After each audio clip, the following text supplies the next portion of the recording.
کائنات کا ذرہ ذرہ حتیٰ کہ ہمارا روح ہوا پروردگار کی تسبیح میں مصروف ہے۔ اللہ تعالی ہم عقل والوں کو توجہ دلا ہے۔ آل عمران میں فرماتا ہے افغیر دین اللہ یبغون، اے عقل والو غور تو کرو، تم جس کائنات میں ہے، تمہارا جو جسم ہے اس کا ذرہ ذرہ، کائنات کا ذرہ ذرہ صرف ایک ہی طریقے زندگی بندگی بھی ہے نا۔ افغیر دین اللہ یبغون، اور دین اللہ کیا ہے؟ اطاعت و فرمانبرداری۔ افغیر دین اللہ یبغون ولہ اسلم من فی السماوات والارض طوعا وکرہا، ہر شے اللہ کی اطاعت فرمانبرداری میں۔ مسلمان مسلم بولتے اسی کو ہیں جو اللہ اس کے رسول کی اطاعت اور فرمانبرداری کرنے والا ہے۔ نام رکھ لیں سے حبیب الرحمان، نمازہ پڑھنے سے مسلم نہیں ہوتا بھائی، یاد رکھیے یہ ہمارے ذہن میں بٹھا دیا گیا ہے۔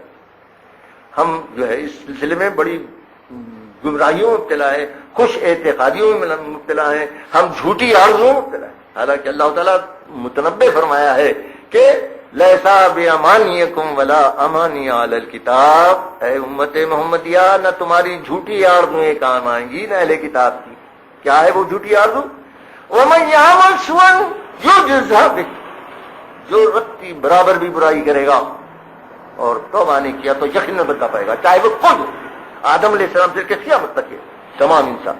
اور ہمارا یہ تصور پیدا کر دیا گیا ہے کہ ہم امت محمدیہ چھٹی، جتنے گناہ اتنی سزا، یہ تصور ہمارے اندر پیدا کر دیا ہے۔ تو عرض کرنا یہ تھا، سوچئے اللہ عقل دیا ہے کہ یہاں کی ہر چیز جب اللہ کی اطاعت اور فرمانبرداری میں لگی ہوئی ہے، اس طرح یہ کائنات باقی ہے۔ اس کی خلاف ورزی جب جب بھی ہوتی ہے تو ظاہر ہے وہ چیز نقصان اٹھاتی ہے، فنا ہو جاتی ہے۔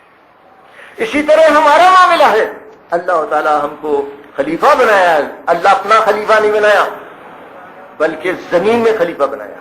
خلیفہ کے معنی صاحب اقتدار، سمجھ میں آیا؟ اللہ تعالیٰ اپنی کتاب میں یہ بات فرمایا، لیکن ہمارے لوگ بول رہے ہیں ہاں انسان اللہ کا خلیفہ ہے، جھوٹ بات، غلط بات، سمجھ میں آیا؟ بلکہ انسان کو اللہ تعالیٰ انی جاعل فی الارض خلیفہ، اپنا خلیفہ کہیں نہیں فرمایا اللہ تعالیٰ، مگر ہمارے لوگ اللہ کا خلیفہ قرار دیتے ہیں، غلط بات ہے۔ تو عرض یہ کر رہا تھا میں کہ یہ کائنات کا ذرہ ذرہ ہمارا جسم کا رواں رواں جب اللہ کی اطاعت و فرمانبرداری کر رہا ہے تو پھر ہم کو اختیار دیا، فمن شاء فلیؤمن ومن شاء فلیکفر، جس کا جو دل چاہتا ہے کرے، اگر انکار کرنا چاہتا کرے، ایمان لانا چاہتا ہے۔ اسی طرح سوچیے اللہ تعالیٰ ہم کو نافرمانی کرنے کا اختیار دیا مگر انجام بتا دیا۔ اطاعت و فرمانبرداری کریں گے تو اس کا کیا انجام ہوگا، اللہ تعالیٰ اپنی کتاب میں بیان کر دیا، بار بار بیان کیا، بار بار بیان کیا۔ ذرا سوچیے، اور آج ہمارا معاملہ بھی یہی ہے کہ ہمارا نوکر ہے، وہ ہماری اطاعت و فرمانبرداری کرتا ہے تو ہم اس سے خوش رہتے ہیں، اس کو انعام اکرام دیتے ہیں، یا اس کی کم از کم تنخواہ برابر دیتے ہیں۔ اگر جو ملازم نافرمانی کرتا ہے، غنے مارتا، اس کی تنخواہ کاٹ لیتے ہیں، حتیٰ کہ کیک آؤٹ کر دیتے، جاؤ بھی برخاست۔ لیکن یہ عجیب تصور ہے ہمارا عمل تو یہ، لیکن ہم جس کے بندے ہیں اس کی بندگی کے تعلق سے ہم کیا کر رہے ہیں، کہاں تک اس کی بندگی کے تقاضے پورے کر رہے ہیں، جائزہ لینا ضروری ہے۔ فرمایا کیوں؟ عزیز الحکیم ہے، یہ بہت اہم بات ہے بھائی۔ اللہ کون ہے؟ زبردست، اس کی نافرمانی کے انجام سے کوئی بھی نہیں بچا سکتا، پوری کائنات نہیں بچا سکتی، پورے پیغمبر نہیں بچا سکتے، وہ العزیز الحکیم۔ اور پھر فرمایا نہ صرف یہ بلکہ ساتھ ہی ساتھ حکیم بھی ہے، یہ سراسر ہمارے فائدے کے لیے یہ قانون بنایا، تو هو العزیز الحکیم۔ بہت اہم بات ہے، خصوص کر دین کے معاملے میں اللہ تعالیٰ یہی بات فرمایا ہے۔ یہ جو نظام ہے اللہ کا، کتاب اور پیغمبر کا، عزیز الحکیم کا نظام ہے، یاد رکھیے۔ ہمارے پاس جو تصور پیدا کر لیے گئے ہیں وہ سب غلط ہے۔ اللہ کا قانون اپنی جگہ اٹل ہے۔ اس کے بعد فرمایا یا ایھا الذین آمنوا لما تقولون ما لا تفعلون، بہت اہم آیت ہے، نہ صرف یہ کہ ہماری آخرت کے لیے بھی بلکہ دنیاوی معاملات میں معاشرتی زندگی میں بھی بے حد ہے۔ کیا فرما رہا ہے؟ یا ایھا الذین آمنوا، اے وہ لوگوں جو ایمان لائے. اس کا مطلب یہ لے لیے جو انگلی اٹھا کے اشہد ان لا الہ الا اللہ محمد رسول اللہ پڑھ لیا بس وہ مومن ہو گیا. اس میں شک نہیں. زبان سے اقرار، باہر ظاہر کے لیے اس کو ایمان والا بولے. لیکن پروردگار انسان کو بلائے. انسان کیا کرتا ہے؟ کوئی بات کہتا ہے تو سوچ سمجھ کے اس کے عواقب کو بھی جانچ کے بات کہتا ہے. یا ایھا الذین آمنوا، اے وہ لوگوں جو ایمان لائے. زبان سے صرف اقرار اور عمل اس کے خلاف ہے تو ایمان والا نہیں ہو سکتا. وہ پروردگار فرماتا ہے وَمِنَ النَّاسِ مَن يَقُولُ آمَنَّا بِاللَّهِ وَبِالْيَوْمِ الْآخِرِ وَمَا هُمْ بِمُؤْمِنِينَ. جو لوگوں میں سے یہ کہتے ہیں کہ ہم ایمان لائے اللہ پر اور آخرت پر، وہ ایمان والے نہیں. کیوں؟ اخیر میں ہے بما کانوا یکذبون. زبان سے بولتے ہیں کہ اللہ پر ایمان لائے، آخرت پر ایمان لائے، لیکن عمل الٹا، جھٹلاتے ہیں اپنی بات کو. یہ سورہ بقرہ کا دوسرا رکوع. سورہ مائدہ میں اللہ فرماتا ہے کہ یہ لوگ اہل کتاب توریت کو مانتے ہیں، اس میں ان کے لیے ہدایت ہے، لیکن عمل نہیں کرتے. تو وہاں فرمایا وما اولئک بالمؤمنین، وہ ایمان والے ہیں. غور کیجئے، سوچئے، جائزہ لیجئے اپنا. معمولی بات نہیں ہے. جس خوش فہمی میں مبتلا ہے، آنکھ بند ہونے کے بعد حقیقت تبدیل ہو جائے. اللہ تعالیٰ سورہ بقرہ میں فرمایا افتؤمنون ببعض الکتاب وتکفرون ببعض. اے ایمان والو یا اہل کتاب، کتاب کی بعض باتوں کو تم ایمان لاتے ہو، بعض کا انکار. زبان سے انکار نہیں مولی صاحب، وہاں عملی انکار ہے. عملی انکار ہے. یعنی اہل مذہب کو حکم دیا گیا تم اپنے مذہب والوں کو زبردستی ظلم نہیں کرنا، ان کو جلاوطن نہیں کرنا، ان کو قتل نہیں کرنا. لیکن وہاں ماحول ایسا تھا، قبائلی زندگی. حلیف کی حیثیت سے یہ قبیلہ یہودیوں کا، یہ ایک بت پرست قبیلے کی طرف سے، دوسرا یہودی قبیلہ دوسرے بت پرست قبیلے کی طرف سے میدان جنگ میں آتے اور تلوار چلتی. سوچئے، یہ اللہ حرام قرار دیا، لیکن اس کو خیال نہیں یہ حرام ہے جو یاد نہیں. جب قیدی گرفتار ہو جاتے تو قیدیوں کو چھڑانے کا اللہ حکم دیا تھا، فدیہ دے کے چھوڑو. اس وقت بول رہے ہیں کہ ارے بھائی اللہ کا حکم ہے قیدی کو چھڑانا، لہذا چلو چھڑائیں گے. تو اللہ وہاں فرمایا یہ بات عملی انکار پر، عملی نافرمانی پر اللہ کفر کا فتویٰ لگا رہا. افتؤمنون ببعض الکتاب وتکفرون ببعض فما جزاء من يفعل ذلك منكم الا خزي في الحیاۃ الدنیا ویوم القیامۃ یردون الی اشد العذاب. دنیا میں تم کو ذلت کی زندگی، موت کے بعد شدید عذاب. کس کو بھائی؟ بنی اسرائیل کو، ہم کو نہیں. پھر کس حال میں ہم؟ تو یہاں فرمایا یا ایھا الذین آمنوا، آمنوا سے مراد وہ لوگ جو آخرت کی ابدی زندگی میں دوزخ سے بچنے کے لیے دنیا میں اللہ کی اطاعت و فرما برداری، اس کے رسول کے بتائے ہوئے طریقے پہ کرنے کا اقرار کرنے والے، ان کو ایمان والے فرمایا. اس کے بعد فرمایا لما تقولون ما لا تفعلون، کیوں بولتے تم ایسی بات جس کو کرتے نہیں جی.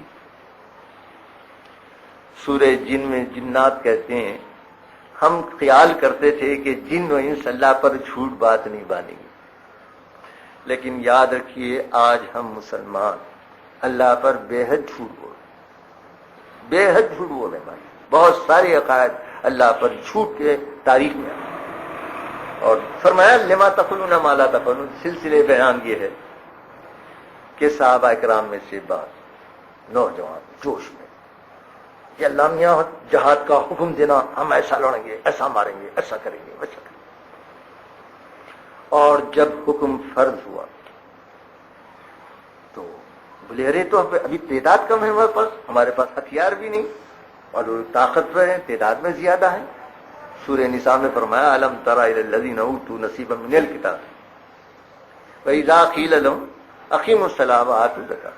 جب ان سے کہا گیا کہ ارے بھائی اب تو فی الحال تم کیا کرو، نماز قائم کرو، زکات دو. اپنی اصلاح میں لگو. لیکن بے صبری کا اظہار، جذبات کا اظہار، اس کے بعد اللہ فرمایا فلما کتب قتال، جب ان پر قتال فرض کر دیا گیا تو کیا کہے؟ ربنا لما كتبت علينا القتال، کائی کو فرض کرا اللہ میاں، ابھی تو ہم کمزور ہیں، تعداد نہیں آتا، ہتھیار بھی نہیں. یہ بات جو بات زبان سے نکالتے ہیں اس کو پورا کرنا ضروری ہے. اور کیجئے ہم مسلمان ہیں، یہ معاملات بے حد ہیں. اللہ تعالیٰ سورہ نحل میں فرماتا ہے بھائی وَلَا تَكُونُوا كَالَّتِي نَقَضَتْ غَزْرَهَا مِن بَعْدِ قُوَّةٍ أَنْكَاثًا، اے ایمان والو زبڑیا کی طرح مت ہو جاؤ جو صبح سے لے کے شام تک روئی سے تاغا بناتی ہے، شام کو چنیا کر دیتی ہے. ایک تمثیل ہے برادر، یہ ایک جھوٹ، یہ ایک وعدہ خلافی، تمام نیکیوں کو باطل کر دیتی ہے. یہ اللہ کا اٹل قانون ہے بھائی. افسوس تو یہ ہمارے ذہن میں نہیں. ہم بولے اللہ نقطہ نواز ہے، اللہ غفور ہے، نہیں، یہ اللہ کا اٹل قانون ہے، یاد رکھیے. گناہ کرنے کے بعد ہم توبہ کریں، توبہ کریں اللہ سے. ایمان نکل جاتا ہے، کیا ہو گیا بھائی؟ نکل گیا تو بے ایمان نہیں. توبہ کرتا ہے تو لوٹ کے آتا ہے. اللہ کے رسول کا دوسرا ارشاد فرماتے ہیں قسم کھا کے 3 مرتبہ، اس ذات کی قسم جس کے ہاتھ میں محمد کی جان ہے، تم میں سے کوئی بھی مومن نہیں ہو سکتا اس وقت تک جب تک کہ اس کی ہوائے نفس میری لائی ہوئی شریعت کے تابع نہ ہو. کیا برادر خالی نام آیا تو انگوٹھے چوم لینا، میلاد کے جلسے بنا لینا؟ کیا بات ہے برادر؟ سوچو آپ. ہم برے رسول سے ہم کو عقیدت ہے، ہم سلام پڑھتے ہیں، درود کی مجلسی، میلاد کے جلسے، جلوس، سیرت کے جلسے. کیا یہ رسول کو ماننے کے تقاضے ہیں؟ رسول جو ہدایات دی ہے اس پر عمل کرنا، رسول کو ماننا ہے. خود اللہ کے رسول فرماتے ہیں من احب سنتی فقد احبنی، جو میرے طریقے کو محبوب رکھا وہ دراصل مجھ سے محبت کرتا ہے. ومن رغب عن سنتی فلیس منی، جو میرے طریقے کو چھوڑا وہ میرا امت ہی نہیں. اللہ کے رسول کا ارشاد اور اللہ کا قانون بھی ہے بس. مگر افسوس بھی ہے. تو یاد رکھیے کہ ہم جو بھی زبان سے بولیں، ہم کو اللہ مجبور نہیں کرا گواہی دو اشہد ان لا الہ الا اللہ محمد رسول اللہ. سوچئے اشہد ان لا الہ الا اللہ محمد رسول اللہ کا کیا مفہوم تھا؟ صاحب زبان، اہل زبان جانتے تھے اس کے کیا معنی. اس کے معنی وہ سمجھتے تھے کہ 360 بت کو توڑنا پڑے گا. اور آج ہم مسلمان اس کلمے کا جو ہے ویٹ کرتے ہیں، 1 ضربی 2 ضربی 6 ضربی، سمجھا؟ ایسا کرتے ہیں کہ وہ سب غائب ہو جاتا، ذاکر مذکور ایک ہو جا رہے ہیں. مگر 360 کی بجائے 720 بت ہمارے بھیدوں میں، ہمارے بھیدوں میں، ہمارے عقیدے میں 720 بت بیٹھے ہوئے. ہر چیز ہمارے پاس بت بنی ہوئی ہے. 7 مقام، افراد، شے نحوست و برکت کے قائل ہیں.